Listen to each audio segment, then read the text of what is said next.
also want to thank the clerk's office for allowing us to use their space.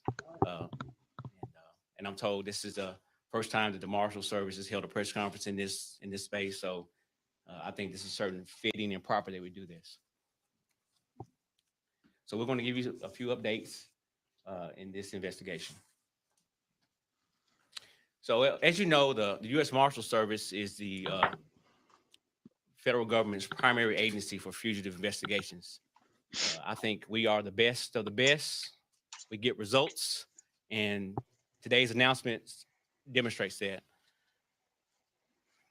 When the Two Rivers Violent Fugitive Task Force, thank you. Sorry, it was somebody's recorder here. Yeah, is it still recording? It is. Okay. When the Two Rivers Violent Fugitive Task Force was asked to participate in this fugitive investigation, we since that time we've logged hundreds and hundreds of hours into trying to apprehend Justin Johnson, even before the reward announcement. And once the reward announcement was made, we received over 500 tips, and we went through that process of vetting those tips and reaching out to our partners across the Southeast to help us check addresses. And I'll just tell you a few of the places that we checked. We went to Indianapolis, Dallas, Houston, Atlanta, and Hampton, Virginia, checking different addresses and following up on tips. We were very diligent in what we did. And yesterday, with the assistance of our headquarters Investigative Operations Division, headquartered at Marshals headquarters in Arlington, Virginia, we got a tip that Justin Johnson was traveling on Highway 42 in Indiana. So we contacted the Great Lakes, U.S. Marshals Great Lakes Regional Fugitive Task Force and asked for their assistance. And so through a coordinated effort, they were able to stop a vehicle as it pulled into a truck stop in Brazil, Indiana, just outside of Terre Haute. And Justin Johnson was safely taken into custody. And I just want to also give credit to the Indiana State Police, the Putnam County Sheriff's Office, and the Terre Haute, Indiana Police Department for their assistance. And once he was taken into custody, we also identified a second person that was in the vehicle with him. This man that goes by the name of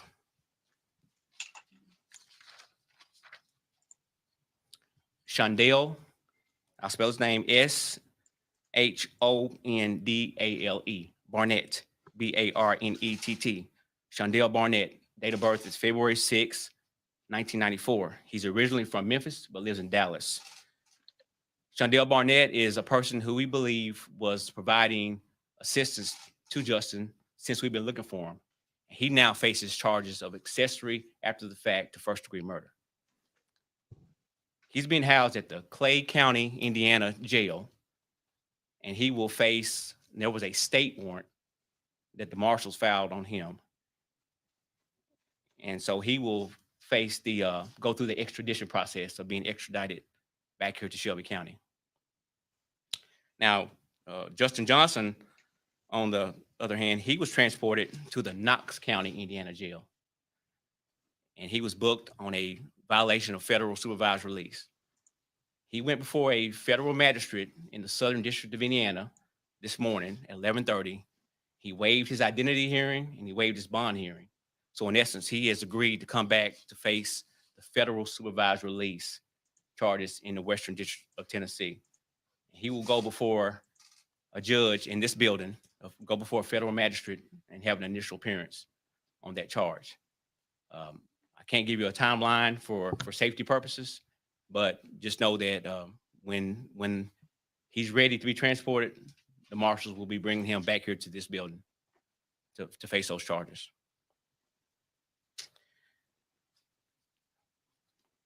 I want to thank Chief Davis for the confidence that she has in our office.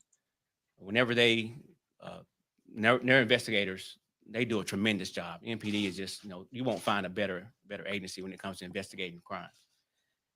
But when they get a warrant, I just appreciate the confidence they have in us. They'll call the marshals because they know that they're going to get results. I also want to thank our partner agencies on our task force.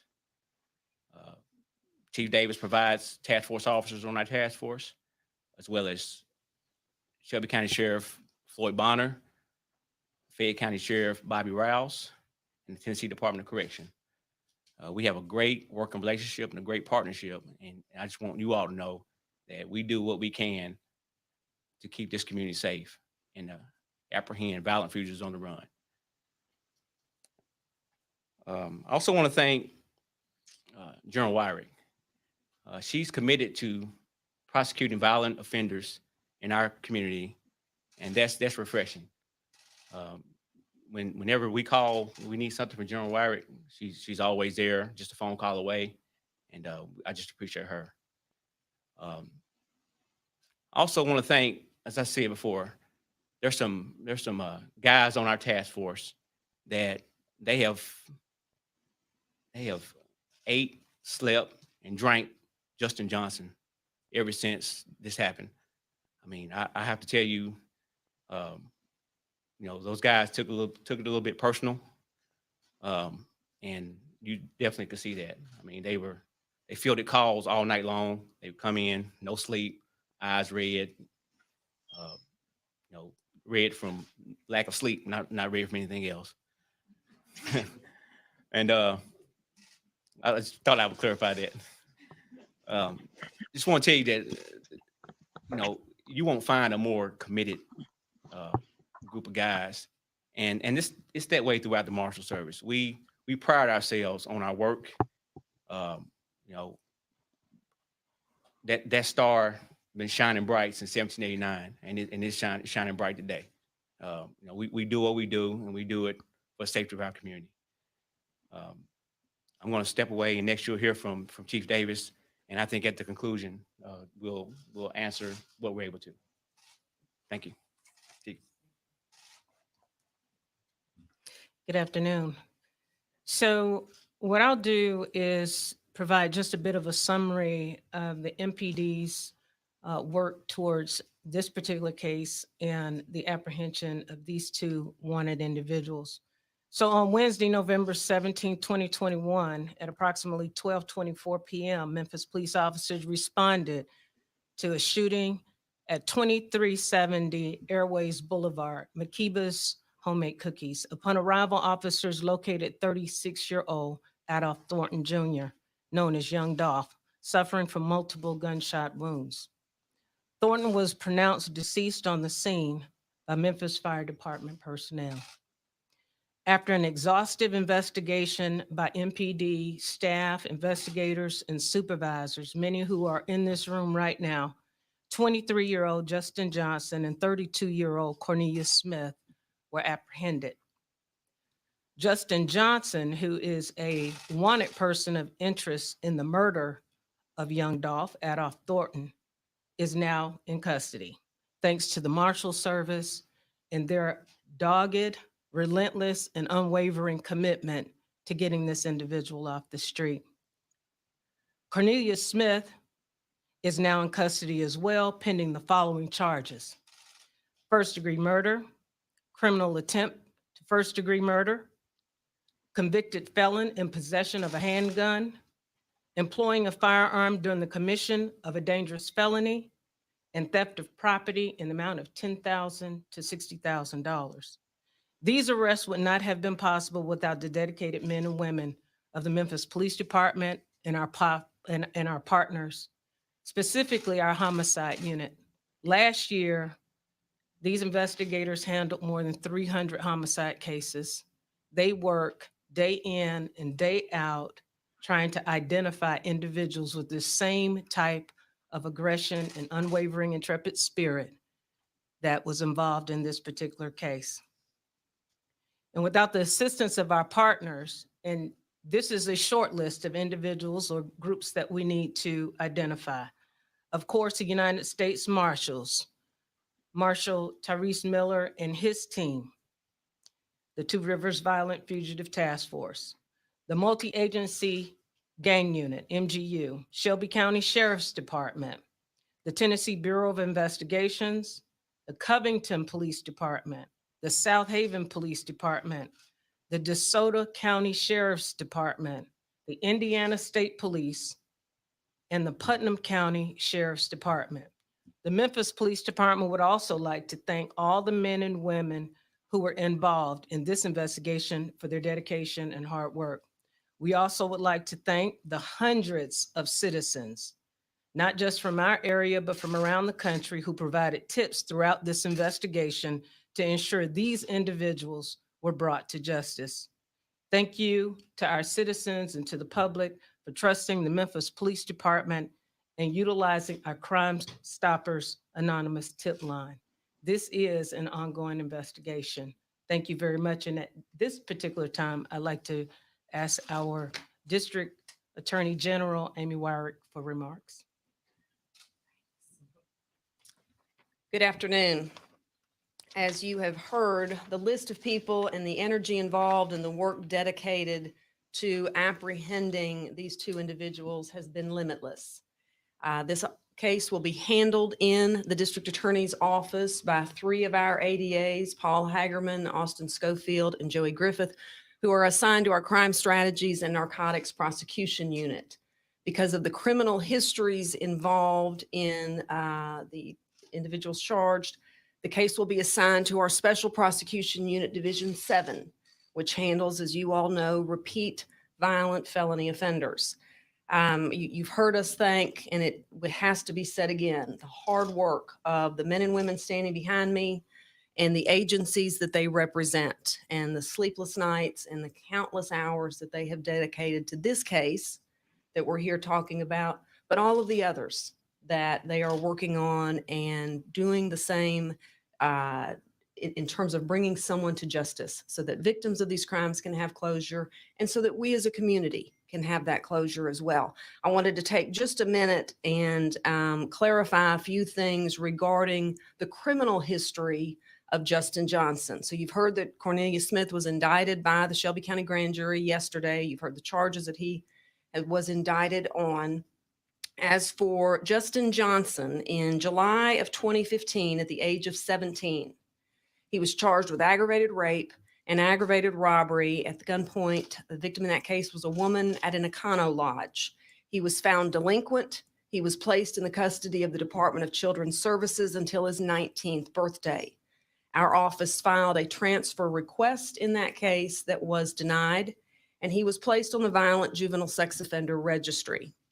In January of 2017, January 31st to be specific, he shot 3 people at the Billy Hardwick Bowling Alley, and many of you all have covered that case. In February of 2017, he was arrested on that case after MPD solved it. In May of 2017, he pled guilty to 5 years concurrent for the shooting in the Billy Hardwick case. In November of 2017, he asked a criminal court judge to be released from that sentence, and the judge granted that request. That was 9 months of time on a 5-year sentence. In May of 2018, he was arrested with a handgun and illegal drugs. The next day, he posted a $7,500 bond. A week later, he was arrested for violating the conditions of his probation with the new gun and the new drug case. 3 days later, he posted a $15,000 bond on that violation of probation. He was indicted by the federal government in July of 2018 as part of a weekly and quite literally daily communication between our office and the U.S. Attorney's Office on all gun cases. You guys have covered stories over the years of Project Safe Neighborhoods. And this indictment in this case was the work of that joint effort of federal, state, and local law enforcement coming together literally every week to review every gun arrest. And this case was indicted by the feds, as I mentioned, in July of 2018. His state bond was revoked in February of 2019. That same month, the state judge ordered that his sentence in the state court be run consecutive to any sentence that he may receive in the federal system. And in May of 2021, he had done his time in the federal system and was released from the Federal Bureau of Prisons. As for Cornelius Smith, he has a prior from 2011, a criminal attempt aggravated robbery and an aggravated assault for which he received a 3-year sentence. So I hope that helps clarify. Our office has fielded a lot of questions, and perhaps others of you in the room have as well, about why Justin Johnson was out of custody. I hope this tells you why. And the short answer is because of the laws of the state of Tennessee, and because of the criminal justice system that we operate in every day.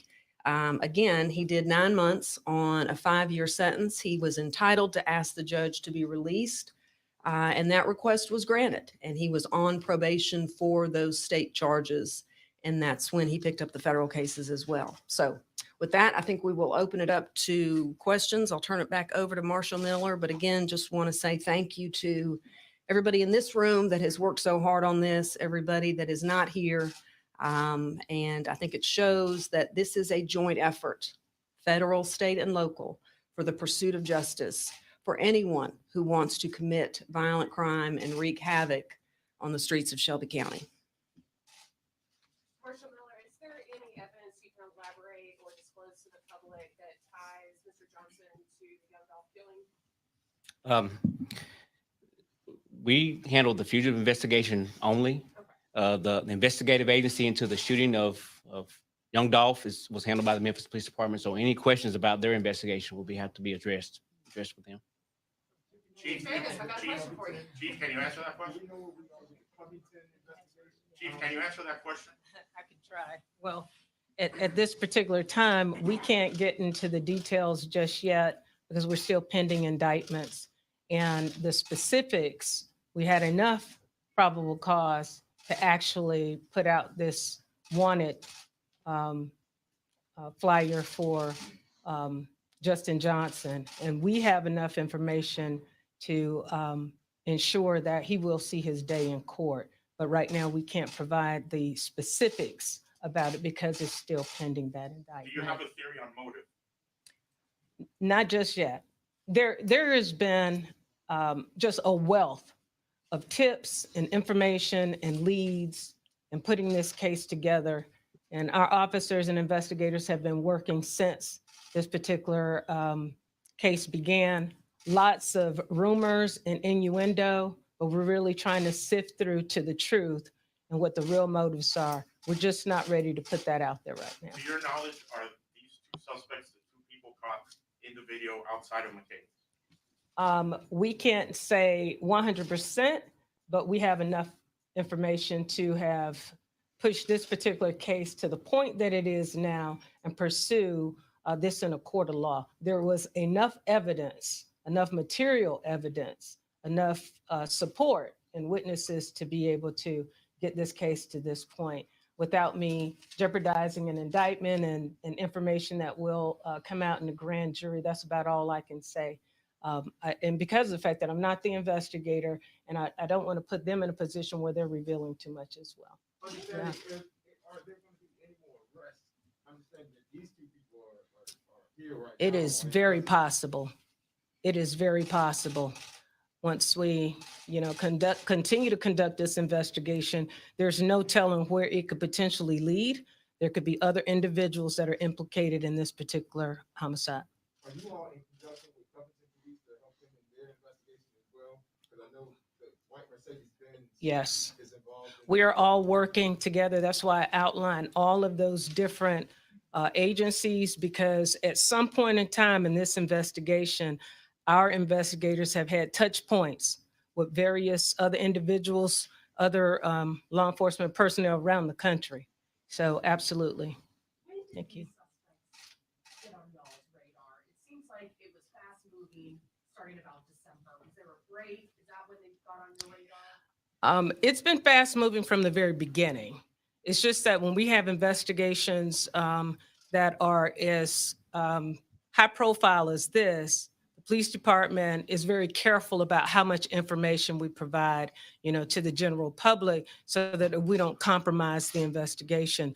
But from day one, there were leads, and these investigators have been on the trail of individuals that we assume were involved in this. And of course, that information was more robust in the last months. Were Smith and Johnson mentioned on day one? Not that I know of. I don't think I can answer that. Yeah, I'm not sure about that. Do you know why they were in Indiana, specifically there? I don't know that just yet. Do we know why? They've been all over the place. And I would assume that they were fleeing justice, you know. Well, as I stated earlier, there were several cities that have been searched, from Atlanta to Indianapolis, Houston, Dallas. So Justin Johnson has been very active since he's been on the run, and even more so after the reward announcement. So he never really stayed in one place very long.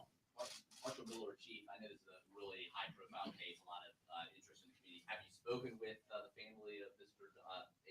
And any kind of reaction from family or loved ones after this break in this case? I can say that our staff has been very sensitive to the family to ensure that the family is aware of various iterations in this particular case. As far as reactions, I'd be uncomfortable to say what their reactions are. I would think that they're probably relieved at this point, though. I know every homicide investigation is important, but knowing Yes. how high profile this, what does this mean for you all? And it has had so much community interest in general. What does Yes. this mean for the hard work of law? Well, it really speaks to the work that these guys and gals do every day. And they really do. When we have the participation of other agencies and partnerships that we've been talking about, and we also have that very critical input from the community. And as it was said, we vetted hundreds and hundreds of leads. When we get that information, we can bring cases to closure much faster. There was an awful lot of information coming into the Memphis Police Department, and we appreciate the public's trust in us to keep their information confidential so that we can bring those individuals to justice. So not just with this case, we're hoping that we continue to see that level of engagement in providing information when we have these types of cases, especially cases of violent crime. Reading the affidavit, understanding you all had a good bit of evidence on Davis, the same place on the car and whatnot. Did you all, I guess, keep Smith in custody or have any idea of his connection to Justin Johnson and able to get a name like Justin Johnson?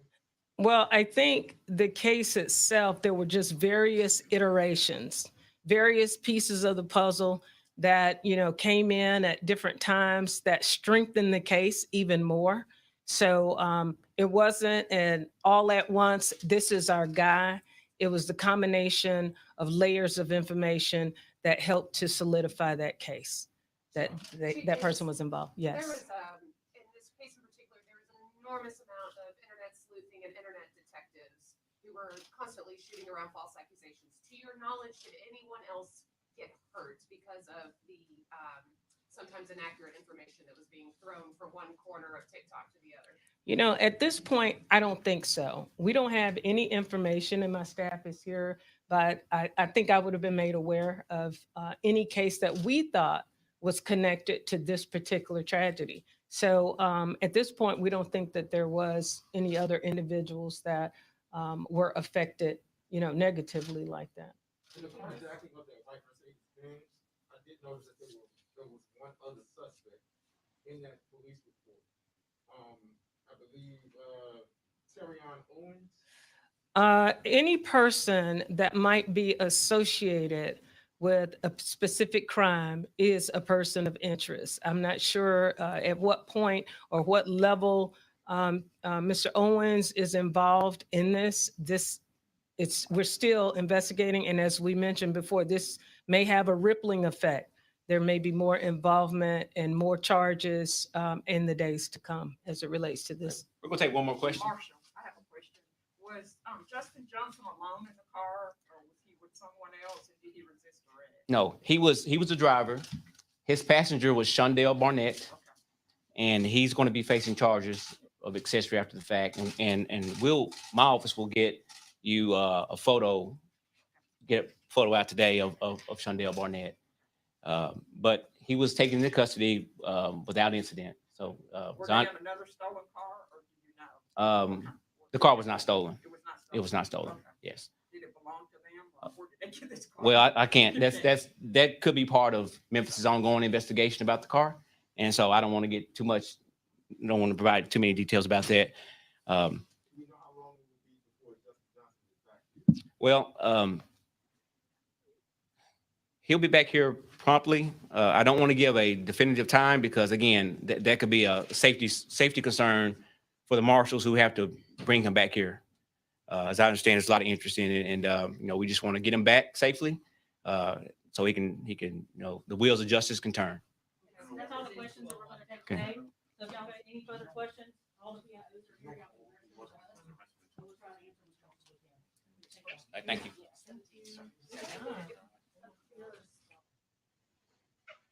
All right, and again, that was a press conference providing new details on the murder of Young Dolph.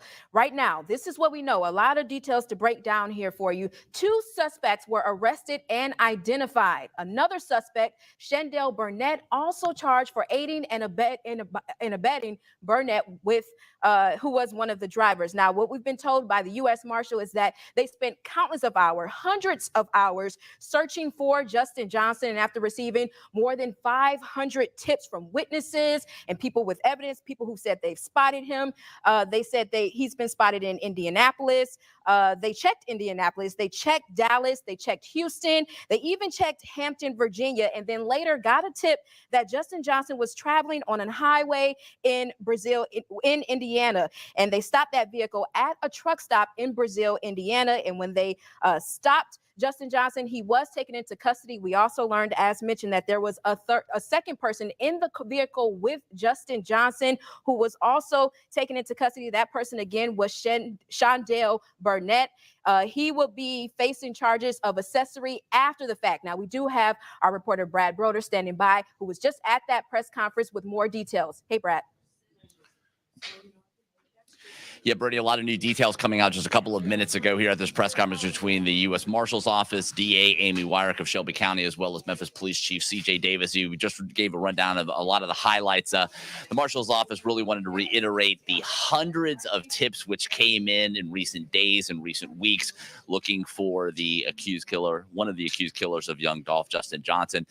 Marshal Miller just spoke about the leads of him potentially being in Dallas, Houston, Indianapolis, as well as Virginia. They said marshals were working tips throughout the country, trying to locate Justin Johnson before he was arrested without incident yesterday near Terre Haute, Indiana. Cornelius Smith also in custody at 201 Poplar, awaiting charges. Justin Johnson, we've learned, will be extradited at some point promptly. We don't know exactly when, but after this morning in the Southern District of Indiana, he agreed to waive extradition and will be transferred to Shelby County soon to face those charges in connection to the shooting death of Young Dolph November 17th at Makita's Homemade Cookies near Memphis International Airport. I also spoke with Chief Davis. She said they have been in contact with family of Young Dolph consistently throughout the investigation. Didn't want to give the specifics of what their exact reaction was, but she did promise that there has been a lot of communication with the family, keeping them afloat of all the latest developments in this case. Brittany.